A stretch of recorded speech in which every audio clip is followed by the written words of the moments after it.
आपल्या सगळ्यांना माहितीच आहे की महिलांसाठी आणि बालवर्गासाठी या मंडळातर्फे अनेक उपक्रम होत असतात. मग ते आरोग्य शिबिर असू दे किंवा संस्कार वर्ग असू दे, जास्तीत जास्त लोककल्याणार्थ कार्यक्रम करायचे हा त्यांचा उद्देश आहे. आणि आजचा हा कार्यक्रम हा असाच लोककल्याणार्थ आहे. त्यातनं मिळणारा निधी याचा सदुपयोग होणार आहे.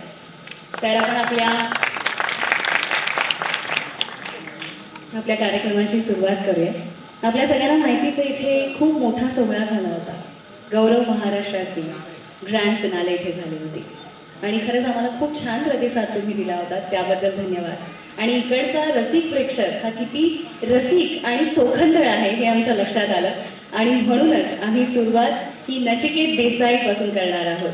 काही दिवसांपूर्वी गणपती बाप्पा हे गावाला गेले आणि आपल्याला रुखरुख वाटतेय, त्यांना पुन्हा एकदा भेटावंसं वाटतंय. तेव्हा नचिकेत तुमच्या समोर ही गणेश वंदना सादर करतात. एकदा जोरदार टाळ्या नचिकेतसाठी.